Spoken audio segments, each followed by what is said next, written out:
Hyderabad to Armoor via Nirmal మీదుగా చేపట్టిన ఉద్యమ కార్యక్రమంలో భాగంగా ఈరోజు విద్యార్థుల భారీ ర్యాలీ ప్రదర్శన స్థానిక ఎన్టీఆర్ గ్రౌండ్ నుంచి నిర్వహించడం అనేది జరుగుతుంది.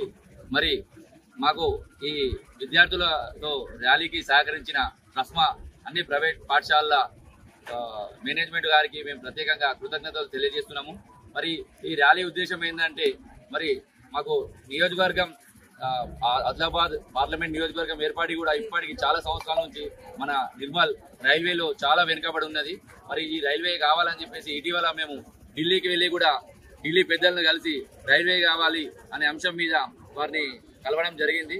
మరి అదే ఉద్యమ కార్యాచరణలో భాగంగా ఈరోజు మా నిర్మల్ పట్టణ ప్రధాన వీధుల గుండా ఈ భారీ ర్యాలీని అనేది నిర్వహించడం జరుగుతుంది. ఇకనైనా ప్రజాపాలకులు నాయకులు సోయికొచ్చి మాకు రైల్వే అనేది శాంక్షన్ చేసి పూర్తి బడ్జెట్ ని కేటాయించి ఆదిలాబాద్ నుంచి ఆర్మూర్ వయా నిర్మల్ మీదుగా రైల్వే లైన్ చేపట్టి రైల్వే లైన్ తీసుకురావాలని చెప్పేసి మేము డిమాండ్ చేస్తున్నాము.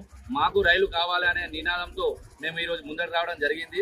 ఇకనైనా మీ బూటకపు నాటకపు రాజకీయ నాటకాలు మానేసి మాకు రైలు వచ్చే విధంగా సహకరించగలరని చెప్పేసి మేము ప్రజాప్రతినిధులందరినీ కూడా మేము డిమాండ్ చేస్తున్నాము. ఎందుకనంటే ఇక్కడ రైలు లేకపోవడం వల్ల విద్యారంగానికి కానీ, వైద్య రంగానికి కానీ, పరిశ్రమ రంగానికి కానీ అనేక రంగాలుగా నష్టపోతున్నాము. కాబట్టి ఇకనైనా మాకు ఖచ్చితంగా రైలు అనేది కావాలా. ఆదిలాబాద్ నుంచి ఆర్మూర్ వయా నిర్మల్ మీదుగా వచ్చినట్లయితే ఇక్కడ పత్తి కానీ ఎన్నో ఇండస్ట్రీలు వచ్చే అవకాశం ఉంటుంది. కాబట్టి మాకు రైలు కావాలి అనే ఉద్దేశంతో ఇదంతా ప్రజలందరికీ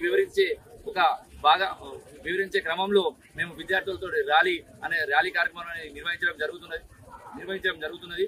భవిష్యత్తులో కూడా ఇలాంటి కార్యక్రమాలు నిర్వహించి ఉద్యమాన్ని ఉధృతం చేస్తామని చెప్పేసి మేము పిలుపునిస్తాం. మరొకసారి ప్రైవేట్ స్కూళ్ళ పాఠశాలల యాజమాన్యం కూడా మేము కృతజ్ఞతలు తెలియజేస్తున్నాం.